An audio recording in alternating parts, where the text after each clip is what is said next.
Selamat pagi seluruh siswa kelas 8 SMP Negeri 1 Soe.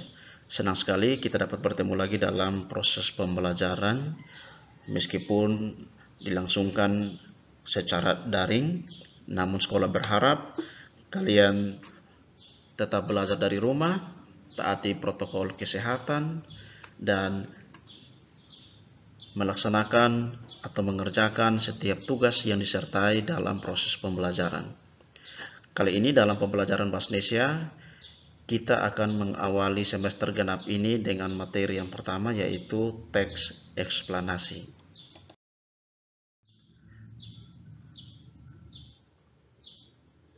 Pada pertemuan pertama ini, kompetensi dasar yang akan kita pelajari adalah kompetensi dasar 3.9, menelaah teks eksplanasi yang diperdengarkan atau dibaca.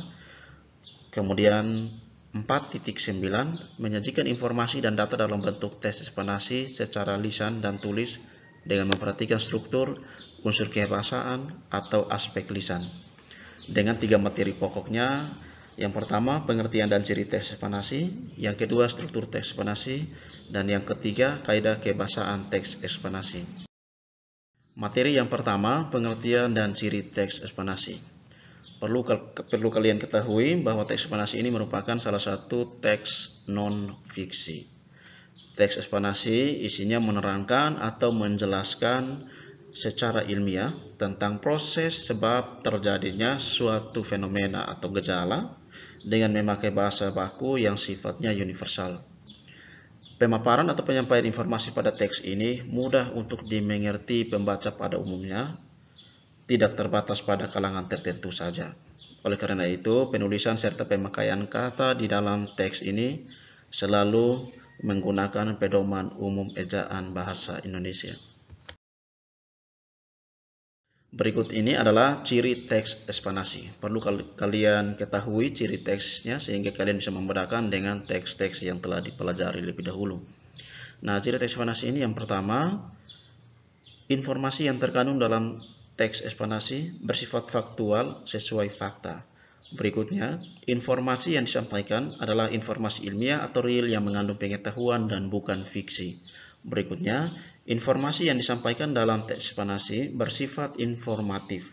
Berikutnya, teks eksplanasi mempunyai struktur yang diawali dengan pernyataan umum dan memiliki hubungan sebab akibat serta ulasan atau interpretasi terkait dengan fenomena yang disampaikan. Nah, ini adalah simpulan daripada pengertian dan ciri teksnya. Perlu kalian lihat jenis bentuk bagannya, bahwa di dalamnya itu ada penyampaian tentang sebuah proses terjadinya fenomena, dan fenomena-fenomena tersebut diantaranya ada fenomena alam. Contohnya ada tsunami, ada pelangi, ada gempa bumi. Kemudian ada fenomena sosial, contohnya transmigrasi, dan yang sekarang terjadi ini contohnya penyebaran COVID-19. Kemudian ada juga fenomena budaya, contohnya upacara-upacara adat atau ritual seperti itu. Materi yang kedua adalah struktur teks eksplanasi. Nah, anak-anak perlu kalian ketahui bahwa struktur teks eksplanasi ini ada 3. Yang pertama adalah pernyataan umum. Pernyataan umum ini selalu terletak di bagian awal. Pernyataan umum juga sering dikatakan dengan identifikasi informasi. Identifikasi informasi atau pernyataan umum ini berisi fenomena yang akan dibahas.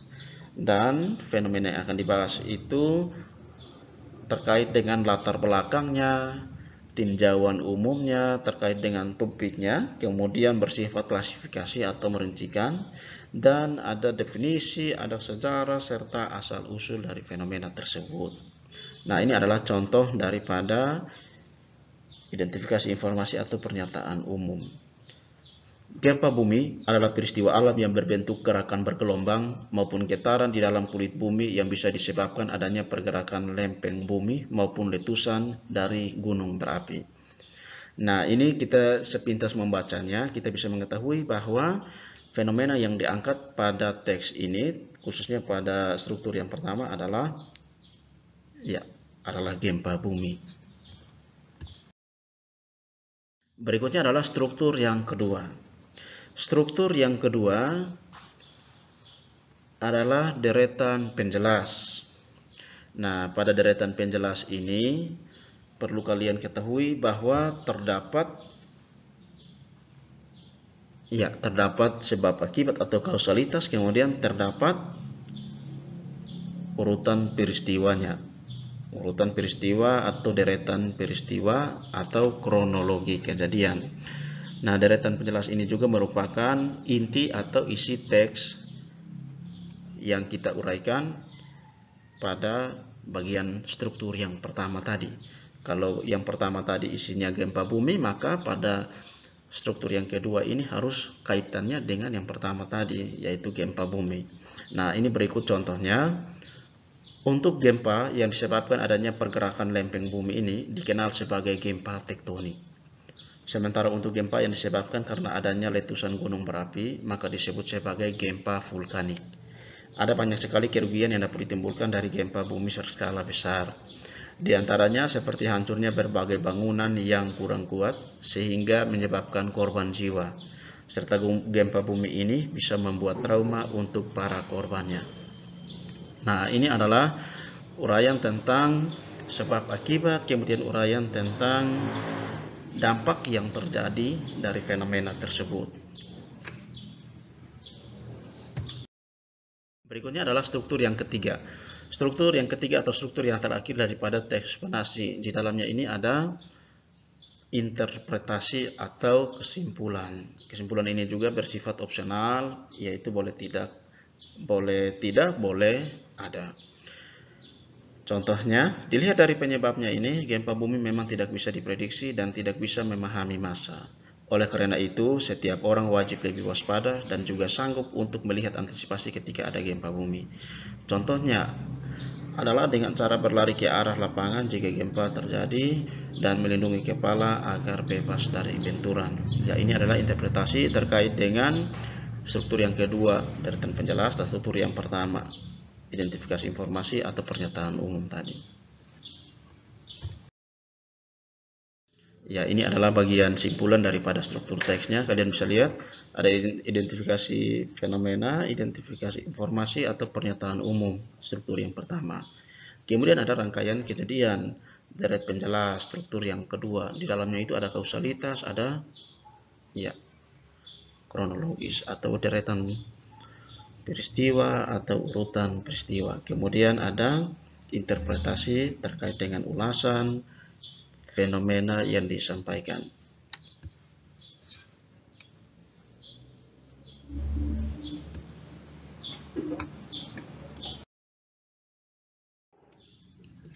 Materi yang ketiga adalah unsur kebahasaan teks eksplanasi. Perlu kalian ketahui bahwa di dalam teks eksplanasi ini mengandung konjungsi kausalitas, konjungsi atau kata hubung. Konjungsi kausalitas antara lain sebab, karena, oleh sebab itu, oleh karena itu, sehingga. Berikutnya ada konjungsi atau kata hubung kronologis, menyatakan hubungan waktu. Contohnya, kemudian, lalu, setelah itu, pada, akhirnya. Kemudian menggunakan kata benda yang merujuk pada jenis fenomena, namun bukan kata ganti. Ya, kalau kata ganti pada teks yang kemarin kalian sudah ketahui ada beberapa jenis. Mudah sekali untuk kalian membedakan kata benda rujukan dan kata ganti. Kemudian yang terakhir itu ada penggunaan kata teknis atau istilah. Penggunaan kata teknis atau istilah ini maksudnya adalah contohnya pada bagian struktur tadi, struktur yang kedua itu di dalamnya ada uraian tentang gempa vulkanik, ada uraian tentang gempa tektonik. Nah, vulkanik dan tektonik itu merupakan kata teknis atau istilah-istilah ilmiah. Ya, ini adalah simpulan daripada kaidah-kaidah kebahasaan yang digunakan. Ada konjungsi kausalitas,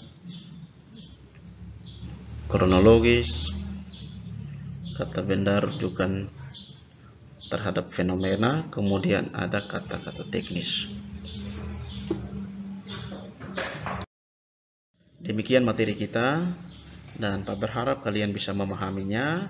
Jika ada materi atau ada uraian materi yang belum kalian pahami, kalian bisa menggunakan buku referensi atau acuan belajar. Yang pertama, buku Bahasa Indonesia kelas 8. Kemudian yang kedua, buku Intisari Belajar Bahasa Indonesia, pengarangnya Pak Arifudin itu. Dari sana kalian bisa mendalami materi ini sehingga kalian mampu untuk menyelesaikan tugas yang disertai setelah video pembelajaran ini. Sekian, terima kasih. Tetap belajar dari rumah dan jaga diri serta tetap patuhi protokol kesehatan.